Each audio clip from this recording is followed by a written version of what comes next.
जी बहुत बहुत धन्यवाद एजाज कुरैशी साहब मंच का संचालन करते हुए।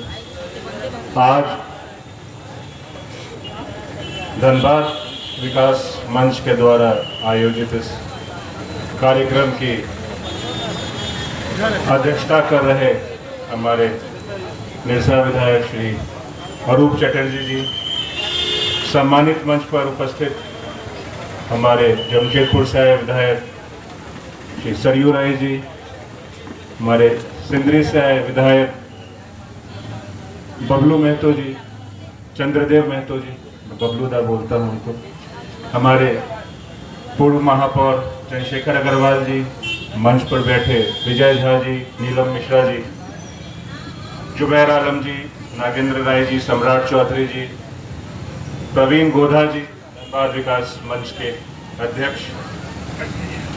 अच्छा, इनका कहना है अध्यक्ष नहीं है, पर मैंने समझा कि यही अध्यक्ष है, इस तरह से नेतृत्व कर रहे थे। अजय जी, मुमताज कुरैशी जी, मेरे पूर्व के वक्ता मंटू चौहान जी, जेएमएम से टिंकू सरकार जी, राणा चटुराज जी, कोखंदा, शीतल दत्ता जी, हमारे जेएमएम के वरिष्ठ नेता मेराज खान साहब, टोटो संघ से अनिल यादव जी, राजू वर्मा जी, सुजीत रजक जी, टाउन वेंडिंग कमेटी से संतोष सिंह जी, अविनाश सिंह जी, मिशन एयरपोर्ट के अनिल जैन जी, कृष्णा अग्रवाल जी, पत्रकार बंधुओं, देवियों और सज्जनों, मैं सबसे पहले आप सबों का अभिवादन करता हूं और धन्यवाद देना चाहता हूं कि आप लोगों ने आज इस मंच पर आकर धनबाद के विषय में, धनबाद के भविष्य के विषय में, धनबाद की वर्तमान स्थिति के विषय में चर्चा करने का निर्णय लिया है, साहस दिखाया है। आज इस कार्यक्रम में जो लोग आ सके सभी का धन्यवाद, जो लोग नहीं आ सके, जो अपने वैचारिक समर्थन दे रहे हैं उनका भी धन्यवाद, और जो नहीं आ सके उनका भी धन्यवाद, क्योंकि हमें समझ में आ गया कि कौन हमारे साथ है। कोई धनबाद की का भविष्य के बारे में सोचता है, कोई धनबाद के विकास के बारे में सोचता है। हमारे निरसा विधायक अरूप दा ने सबको आमंत्रित किया था, सबको कहा था कि जो लोग इस मांग का समर्थन करते हैं, जो लोग धनबाद के विकास की भावना रखते हैं, उन सबका स्वागत है। ये कोई दलगत बैठक नहीं है, दलगत कार्यक्रम नहीं है, सभी दलों का यहाँ पर स्वागत किया जा रहा है। बहरहाल मेरे पूर्व के वक्ता ने कहा कि लोग यहाँ पर जुटे हैं, सब लोग समर्थन कर रहे हैं। एक छोटी सी घटना मैं बताना चाहूँगा, एक छोटे से रामायण के एक छोटे से कहानी का मैं इस वक्त पे जिक्र करना चाहूँगा, क्योंकि समय की भी मर्यादा है। बहुत सारे वक्ता हैं जो अपने भावनाओं से हमें अवगत कराना चाहेंगे। रामायण में जब राम सेतु का निर्माण हो रहा था तो राम जी बैठे थे और देख रहे थे जैसे वानर सेना सेतु का निर्माण कर रही है। उन्होंने देखा है गिलहरी भी अपने मुंह में कुछ कंकड़ के दाने लेकर समुद्र में डाल रही है। उन्हें बहुत आश्चर्य हुआ। बोला कि उन्होंने उस गिलहरी से पूछा कि देवी, ये तुम क्या कर रही हो? गिलहरी ने कहा कि आपको दिखता नहीं है, मैं राम सेतु बनाने में अपनी भूमिका निभा रही हूँ।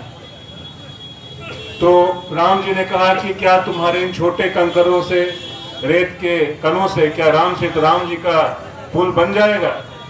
तो उन्होंने कहा, गिलहरी ने कहा कि ना बने, लेकिन जब इतिहास लिखा जाएगा, जब रामायण लिखा जाएगा, तो कहीं ना कहीं मेरी भूमिका की भी चर्चा होगी कि मैं उस सेतु के बनाने वालों में मेरा नाम लिखा जाएगा, उसे बिगाड़ने वालों में नाम नहीं लिखा जाएगा। जब धनबाद का इतिहास लिखा जाएगा, जब धनबाद के विकास के ऊपर चर्चा होगी, तो कहीं ना कहीं किसी किताब के किसी पन्ने के किसी कोने में ही सही, कहीं ना कहीं हम सभी लोगों का नाम लिखा जाएगा कि जब धनबाद के विकास की बात हो रही थी, जब धनबाद के भविष्य की बात हो रही थी, तो हम लोग भी आज इस ऐतिहासिक रणधीर वर्मा चौक पर खड़े होकर अपनी सहभागिता निभा रहे थे, अपना समय दे रहे थे। तो बस इतनी सी भावना को लेकर अगर हम सब यहाँ आए, सब अपनी सहभागिता निभाएं, अपना समय दें, तो बहुत बड़ी बात है। क्योंकि रामधारी सिंह दिनकर जी ने कहा है कि पाप का भागी केवल नहीं व्याध, व्याध मतलब शिकारी, पाप का भागी केवल नहीं व्याध, जो तटस्थ थे, समय लिखेगा उनका भी इतिहास। समय सबका इंसाफ करता है, किसने क्या भूमिका निभाई, किसने क्या सोचा, किसने क्या किया, आज नहीं, कल नहीं, परसों नहीं, लेकिन जब इतिहास लिखा जाएगा तो इन सब बातों की चर्चा होगी। जब धनबाद के विकास के लिए यहाँ इतने लोग इतनी बड़ी संख्या में उपस्थित थे, अपनी अपनी भागीदारी निभा रहे थे, तो और लोग कहाँ थे, उन्हें उसका जवाब देना पड़ेगा। बहरहाल समय की मर्यादा है, मैंने पूर्व में भी कहा, कई लोग हैं हमारे वरिष्ठ जो अपनी बातों से हमें अवगत कराना चाहेंगे, हम उनके विचार को सुनना चाहेंगे। इसीलिए मैं फिर से धन्यवाद देना चाहूंगा तमाम आप सभी जनों का जो इस कार्यक्रम में उपस्थित हुए, अपनी सहभागिता निभाई, हमारे तमाम माननीयों का जिन्होंने इस मंच पर आकर इस कार्यक्रम का समर्थन किया, अपनी भागीदारी निभाई, और आप तमाम लोगों का, चाहे अंतिम पंक्ति में बैठी हमारी महिलाएं हैं, चाहे सामने बैठे हमारे जो साथी हैं, सबका बहुत बहुत धन्यवाद। जय हिंद, जय धनबाद। बहुत बहुत शुक्रिया हमारे बहवे भाई। मजदूरों की लड़ाई भी आप लड़ते रहते हैं। अब मैं अपने वक्ता के रूप